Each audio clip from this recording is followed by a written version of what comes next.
Hey everyone, this is Wendy with loveandstampin.com. I'm so glad you're here with me today, and I do have a special guest in the house who's going to help me with this video. I'll talk about that in a second. This is a color splash video / technique video.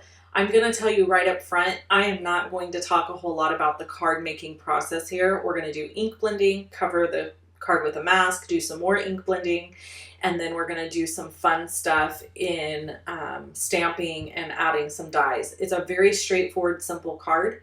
I haven't edited anything out of this video because, frankly, we're going to need the time. So in the studio with me today is my sister, Katie. Hi, everyone.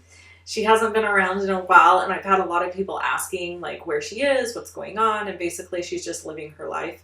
And so today we thought it would be fun to hang out with you a little bit. And since it's Halloween this weekend when you're watching this video, we thought we would tell you about the scariest thing that ever happened to us. And honestly, like, we've never talked about this very much at all since it happened. No, we were so young when it happened, and then I feel like because it bothered us both so much, we kind of just swept it under the rug. Yeah, and just like, and nobody believed us. So it was like...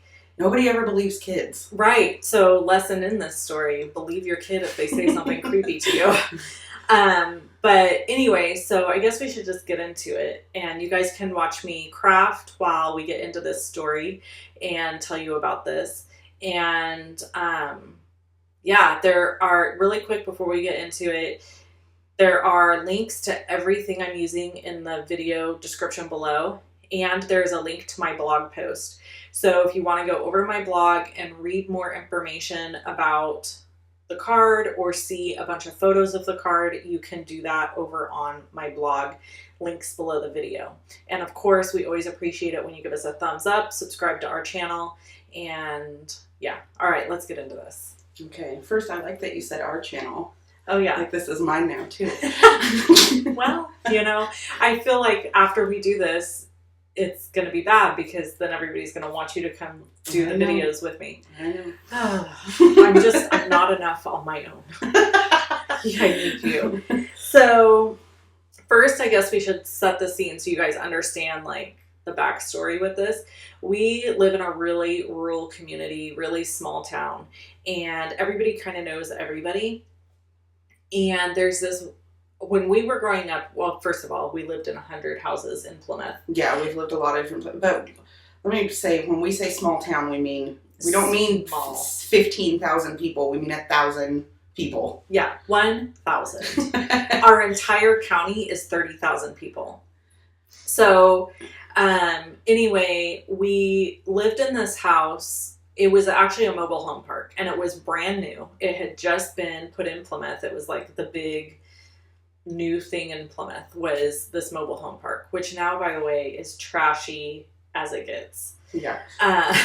But when we lived there, it was very nice, and that was circa Paula and John still being married. Yeah. So that's our parents. So that was late 80s. Late 80s. Also, when children were still allowed to just play outside until dark and nobody even checked on them. It wasn't even that you were allowed to, it was expected of you. Get out of my house. You can come back when it's time to feed you. Exactly. And I feel like there was this sense of like neighborhood where other people kind of kept an eye on your kids too. Yeah, if your kid was up to something, Martha up the street was going to call your mom and let her know about it. Like, right. Whereas now... Yeah, Martha would never do that because you might sue her. Right. So anyway, we live in this very small community where everybody knows each other, and we live and move into this new mobile home park. Not across the street, because directly across the street is more mobile homes, but like across the adjacent street, I guess. Right, because we lived at the very end of the street in the park that's connected to like the main. So across from the park is the place we're talking about. Yeah. So there's this house, and it is really big. Actually, I think when I was little, big. It looked really big. Yes. So I think also that it looks really big, but it's kind of deceiving because half of the house, it's the weirdest. It's built like on the side of a hill. It's very strange. If you've ever seen Lemony Snicket's, how that house is like built on like beams over the lake, like that's kind of what it reminds me of. It's built right on the side of a hill, like, and connected to the street. Right, it's strange. It's weird. Very strange. And it's the only house right there. And it is the only house. And so the front porch of this house comes off the house to the curb of the street. So if you pulled up to this house, for example, you would get out, you would walk across this bridge porch, right, to get to the front door of the Almost house. Like they had a moat or something. Yeah. All they need is alligators. So the bottom part of the house, I think, is just a garage. It's not even... Right. So when you look at the house from like the side view, you're seeing the bottom part is like a garage. On top of that is the house itself that then connects to the street. So there's no way to access the house anywhere except the front door. Right. At least when we were kids. When now I think that there's like a porch that comes off the back, like stairs, and there's stairs that go down. But when we were kids, it was like one way in, one way out. So from our house, where mine and Katie's bedroom were, you could see their house and you could see the front door. And again, that's the only entrance exit to the house, except I guess the garage. Like you could be in the car in the garage and leave in a vehicle. But as far as a kid, like going out to play, they just went in or out that front door. They would just go in and out the front door. And these people had like 5 kids. I think so. Which is also why I think I always assumed it was a huge house inside. I never had been in the house. They were not friendly people that invited people over. No. But there was always a ton of kids. Like they had a lot of kids. And they always walked to school. And so you would see them coming out of the house and walking to school. And we did too. I mean, that wasn't a big deal, I don't think, to walk to school or walk home from school. Right. Particularly, I mean, we were kind of latchkey kids. Again, though, 80s, small town, everybody rolled that way. Exactly. So anyway, one of the girls, okay, so first of all, it was not unusual for Katie and I to like kind of spy on this house because we thought it was really creepy, and they always had their like blinds closed, or they're not blinds but curtains closed on the house. You could never see in. I still to this day don't actually know what it looks like inside that house. Me either. And I don't really want to. But it was one of those places that like even without the strangeness that we feel went on inside that house, it was, for some reason, just the look of it was creepy. I don't know if it was being built on the side of that hill or what it was, but it gave you sort of a vibe. Yes, like there was a vibe. It was one of those places, you know. So anyway, we would look out our window to this house. And the very first time I remember the very first time I saw like something weird happening in the house. Like I could kind of hear noises from the house. What now I would assume was the husband beating the wife or hurting one of the kids. Right. You would just kind of hear, at the time you couldn't really distinguish if it was just people arguing with each other or even sometimes maybe kids just playing and being like, but there was always a lot more noise coming from that house than what you would typically hear coming out of someone's home. Which they did have a lot of kids, but it wasn't happy noise. It was like angry noise. And the dad was scary. Like I barely ever saw him, but when I did see him, he terrified me. Yeah, you never, I don't think ever saw him smile or give nothing neighborly about him at all. He was very, cold. Like you said, just he was cold. Intimidating and frightening, especially to a kid. Anyway, we would watch and we would tell our mom, like, hey, we can see shadows and stuff, and it looks like somebody's being hurt in that house or different things like that. And she kind of just brushed us off because we were really young at the time, and who knows what we were saying. Like, well, you know, sometimes kids use their imagination or they let their imagination, they hear one thing, but the thing is we always were hearing this kind of stuff from there, and you would see all this, like the shades would be shut, but you could see like different shadows and stuff, like just movement in there that didn't seem like normal movement. And it was, it was just creepy. But again, nobody listens to kids. Right.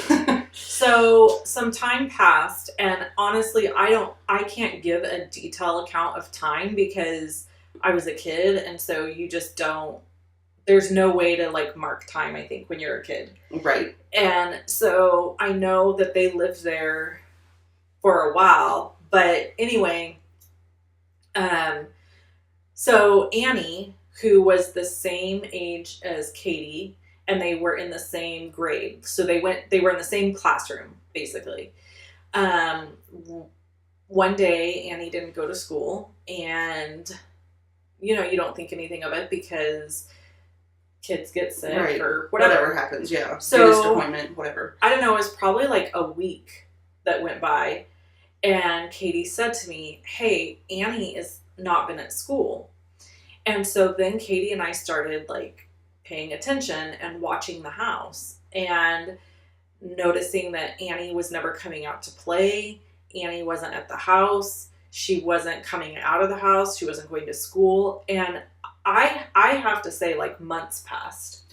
Yeah, it had been a pretty significant amount of time. Enough that it's really noticeable, you know? Yes. And I know we told our mom about it more than once. And we were like, this kid just is gone. Like, she doesn't come to school anymore. We don't ever see her playing outside anymore. So, one night we were just hanging out and heard some weird noises, and we look out and we see the dad out there like packing stuff up. And the next week they moved away. Yeah, well, I guess, yeah, they were gone. They were gone. And we still to this day have no idea what happened to Annie. And we have our own theories, so we're going to tell you. Because there was more than one occasion where there were bruises on the kids. So we were fairly certain the kids were being abused. Like, they had to be being hurt. Right. So, I don't know. My theory is that the dad beat her and it killed her. Right. And I think he probably did something with her. Like, I don't know. Yeah, I'd say mine isn't far off from that. I mean, I guess as an adult, I have thought that maybe, you know, eventually a missing persons would have been filed on her. Like, we would have heard something if she really wasn't alive. But whatever happened, it was something like she went from being this girl who would come out on the street and play and maybe was a little bit different, but, you know, you'd see her and I'd see her in school and everything, to literally never seeing or hearing from this girl ever again. Like, I've never found her on Facebook. I felt like the fact that the family moved was super creepy and weird to just because it was very sudden. They just, one of those, like, in the middle of the night, someone's throwing all their stuff in the car and they're moving. So I don't know if like somebody was starting to ask questions. Maybe they had been telling people that, oh my God, okay, pause for a second.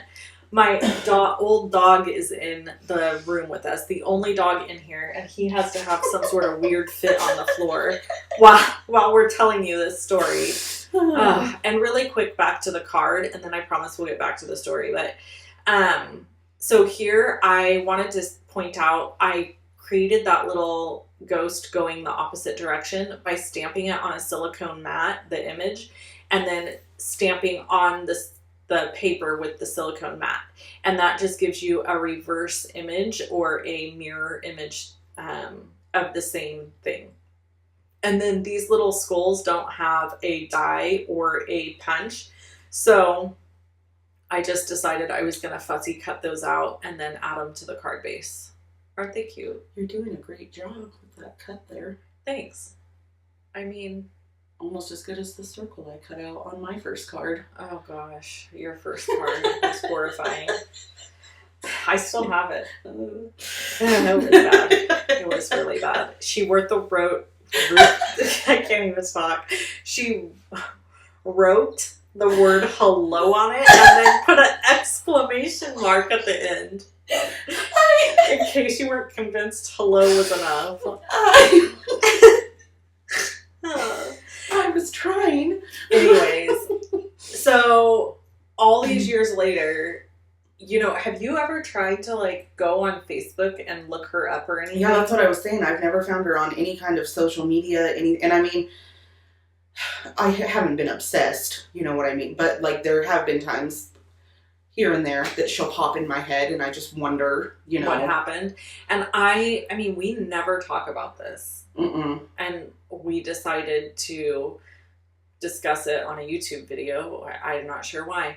So anyways, yeah, so she's, to our knowledge, she's missing and I just have to think that probably somebody was on to them. Maybe they were telling the school that she was sick or something, and right. The school was like, no, not buying it anymore, and they just fled. So I'm not sure what happened. Yeah, I don't know where they went or where they are now But the thing that I want to say is that if you have believed this story, then you have been tricked. Happy Halloween. Happy Halloween. We totally made the whole story up. Yeah. Just kidding, guys. Actually, we did live in a mobile home park. We did live in a mobile home park. And a family did live in that house. The house is real, but like nothing bad happened. They were a sweet family. Yes. Sorry, family. Names have been changed because we don't actually have contact with those people anymore. But yeah, we made the whole thing up. It was just for funsies, Halloween time. I hope we did a good job. I know. I hope we were convincing. Right. I hope that if you are watching this, that you aren't mad at us. Right. Like, that is the biggest thing. Like, as we were telling the story, I was like, somebody could get really mad at us for this and think that we are horrible people for making up a story like this. But it's just intended to be like a ghost story. Right. And just a fun thing. And if you are offended by it, we deeply apologize. I feel like most women will appreciate it because we're all true crime junkies. Right? It's a woman thing. And that's kind of where our head was at with this, is kind of tell it like a true crime story. Yeah. And, I binge listen to Crime Junkies podcast, Serial podcast. I've now started a new podcast called Armor, which is about armored truck thieves. It is excellent. You'd have to be a... Well, apparently, Houston is the armored vehicle robbery capital of the United States. It's like the Old West there, huh? Apparently, like, Houston is the spot where they like to steal those armored trucks or rob them or whatever. Anyways, so this was all in good fun. We hope you guys enjoyed it. We just thought it would be super fun. And a lot of people have been asking about Katie, about you, and wanting to know, like, where she is, what she's doing.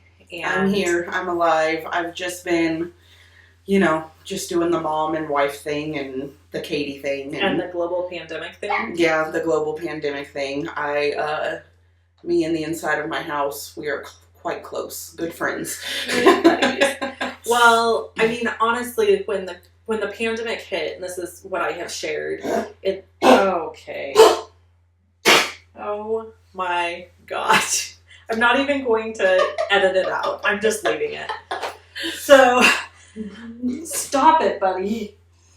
So, when the pandemic hit and distance learning became a thing, Katie's girls are younger, and she had to be home with them. And so she was working for me up until that point, and then she had to go home with them. And then I just couldn't survive without help. And so it just came to a point where I was like, I have to get other help.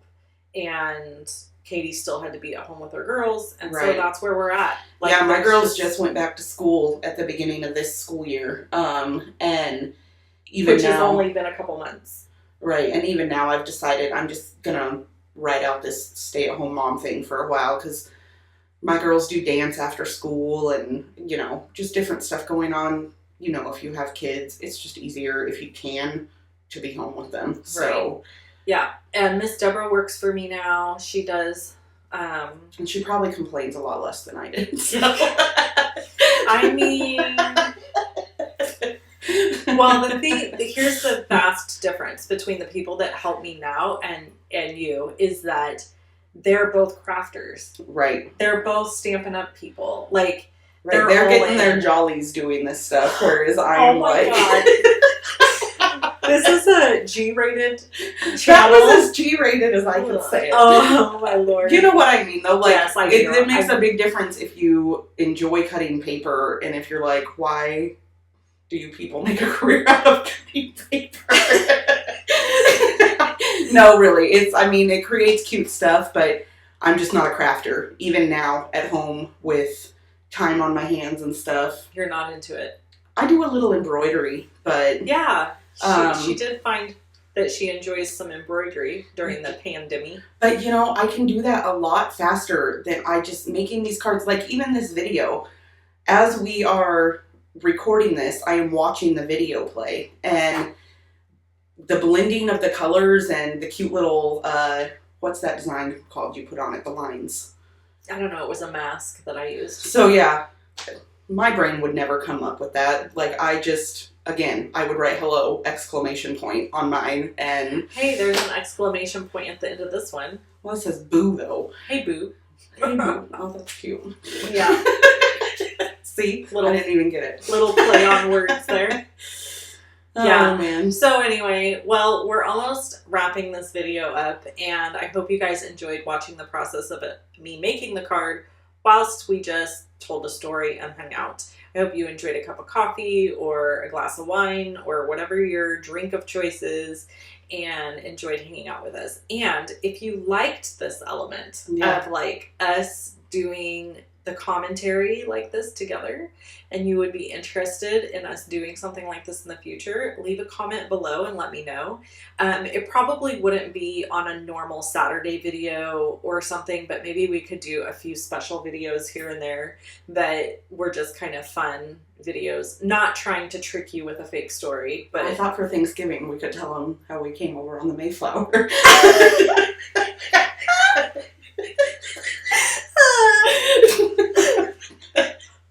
Oh yeah, do you remember Scrubby? Scrubby off the Mayflower? Do you remember how that guy was? He was such a tool. I was dying of scurvy, I don't know why. I had scabies. Oh my god. I'm gonna get kicked off YouTube. Anyways, on that happy note, this is finishing off the card, and don't forget that all the links are below the video. And if you've watched this far, God bless you, right? Because I figured at this point somebody would be like, I am done with these two. So, oh my gosh. And now the dogs are barking. And so you've had the dog huff and hack, the dog bark. Stop. Twice now. If you want to see more videos from me, you can click either one of the ones you see here. Shop with me at shoploveandstampin.com. And I will catch you in the next video where I promise not to tell you any lies. I hope you have a wonderful rest of your day and happy Halloween. Happy Halloween. Bye, everyone.